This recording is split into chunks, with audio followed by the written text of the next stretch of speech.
No, he did his ankle. Yeah. Straight away. Last Thursday. Sorry. He's got the weekend off.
How are you?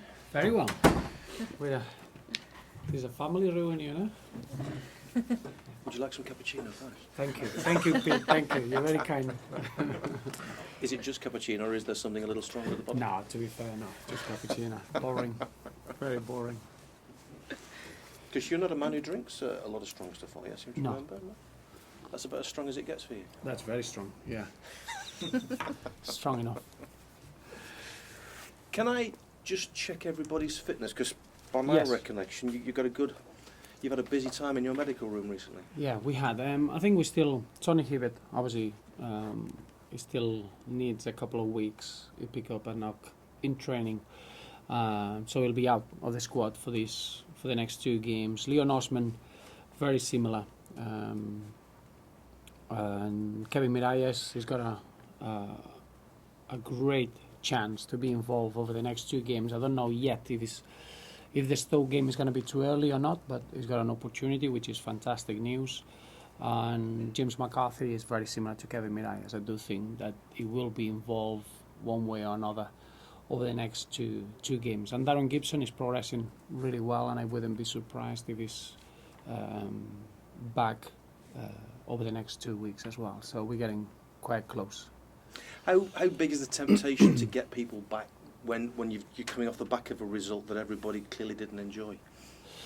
Well, I think when you get a result like that, it opens opportunities for everyone in the squad. So clearly when you are injured or you feel that you're not in the squad, you get a real exciting prospect of being back. But the reality is that unless you're 100%, we're not going to be rushing anyone, because what we don't want is to get someone back and then losing him for a longer period. So in that respect, it's only probably James McCarthy and Kevin Miralles that they've been recovering really well, and they got an opportunity to be fit over the next 2 games. But the squad is ready. It was a really disappointing result. There's no 2 ways about it. I think the result happened, and in a way we know why it happened and what we need to change, and is in our hands, which is always a positive sign going into the next game. How do you get that result out of your system? Playing quickly and getting on the football pitch again, and that's what this festive period brings you, the opportunity of playing a lot of games. We got 3 games in 6 days, which is an incredible opportunity, it's an incredible amount of points. And again, we set real high standards at the club, and everyone is expected to perform on those expectations. And that's the real advantage that we have, is that the fans are the first one to support us and to give us an incredible backing. But we all suffer together, and we all need to put it right together. So in that respect, we can't wait to get onto the football pitch and face a strong Stoke side that I really enjoyed watching them. I think the 2 victories against Manchester City and Arsenal, they showed what they are capable of doing. But even in the last game against Chelsea, I think they showed that they are a side that they're ready to compete against anyone in this league, and they're going to be really tough opposition on Friday. How puzzled are you? Because you'll know your players as well as anybody, obviously, but it just doesn't seem to be happening consistently in the league at the moment for some reason. No, I think it's fair to say that we haven't been able to be consistent with our results in the league. I don't think it's been consistent in our performances. It's the first time when we were down at Southampton that in an aspect of our performance we let ourselves down, which is just the way we defended our 18-yard box, and that's something quite unusual. It was a strange game in that respect. It's 3 goals, 3 own goals now that we conceded in the same goal in St Mary's. Something very, very strange, very rare, but that happens, and I think we need to learn from it. Is a period now that we really focus on trying to get a bit of a consistency in our results in the league, because we're going into the second half of the season. There are a huge amount of points to fight for and to play it for, and I know for a fact that we got the quality and the determination in the group and the character to have a really strong second half of the season. Phil, your captain, made a point of actually apologising, which was admirable honesty after the game. Have the senior players like him been at the forefront this week, just trying to lift everybody? Yes, and obviously everyone feels we're all hurt when you get a result like that. Um, you feel that we could have done a lot better. It's not that we played against in a game that we had no chance of having an opportunity to win the game. Is the opposite. And you feel that maybe we could have done a lot better in certain aspects of the performance, and things didn't go our way. But I think our captain, the way he's come out with incredible honesty and just wanting to, we never shy away from the responsibility of we want to get results on a consistent basis, and that's what we expect at our football club. So it's just a sign of the honesty and the togetherness that we got in the dressing room, that we accept responsibility and we can't wait to get back into a winning performance. And how tempting is it for you as a manager just to maybe change things round, even change your style? Does that ever cross your mind? No, style, never. The style is what we need to do is get better. It's not about styles. Styles don't guarantee you results. It's been very, very good in your style. I think our style is very clear at Everton. We are a football club that we really enjoy playing in a certain manner, and we need to master it, and that's where the work is. The competition for places is huge, I must admit, and when you get a disappointing result like that, you always consider any member of the group that is doing a good work and on a daily basis to have an opportunity on a match day, and that's healthy. And have the fans also got to perhaps be a little bit patient? There's always a huge expectancy at Goodison, especially on an occasion like Boxing Day, I suspect. If things maybe just don't go right in the first half, have the fans got to stay with you and be very patient? Our fans are always patient, and there's nothing wrong with being emotional and being supportive and trying to express your opinion. Our fans are phenomenal. It is true that there are no easy games, and sometimes we go into games expecting to win from the first minute, and that doesn't happen anymore. I think the modern game has got rid of that sort of games. The competitive age in the league shows you that you need to be perfect in a football game to win it, and I think the fans know that. There is a real understanding underneath the emotions that it is every game you go into, you need to perform well and you need to be well aware for 90 minutes. The disappointment as a fan when you go and watch a football game is down to the expectations that we created and the standards that the players set with the performances that we had over the last 18 months. And I don't see that as a negative at all. As you know, the senior players and everyone at the club, we take responsibility of every result, and the backing of the fans is essential. And we all know we're all together to try to improve, to try to get better, and to make sure that the season becomes a real success at the end of the campaign. And almost a time for a bit of reflection. I mean, we're getting towards the halfway mark now. You're 13 points off the where you were this time last year. How concerned are you by that? Well, I'm not concerned in terms of the performances. I don't think we are far away from where we were last season. Even I would say that we are better this season in many aspects of our performances. It's true that there is a straight relationship between performances and results that at the moment we don't seem to get, and that's what we need to be focusing. It is a really exciting season because playing in Europe and being involved in other competitions, as well as wanting to be as good as you can in the league, brings you an extra dimension. But I think that's the only way that we can fulfill our potential, and I think it's a price that we had to pay. It is true now that we can learn from it and look into the second half of the season and how we can bridge that gap and making sure that we start getting results on a consistent basis. And in a way, not having any European action till mid-February, that's got to help, hasn't it? Well, we're getting involved in another important competition. As you know, the FA Cup is always a tournament that, as a football club, we're very, very attached to it, and we want to do well on that front as well. So we don't see it as what competition we're facing. We're looking at that, the amount of games that we got in front of us and making sure that we are in the best possible way from game to game. Now we got a really important fixture, Boxing Day. I think every game that you play at home, we feel that we need to be at our very, very best and make sure that triggers a little bit of a chain of good performances that hopefully will boost the second half of the season, and that's the only thing that matters at the moment. And in terms of preparation, are you in Christmas Day? Yes, we are. Yeah. We are. I think it's a great way to share Christmas, the Christmas spirit, being all together and working together.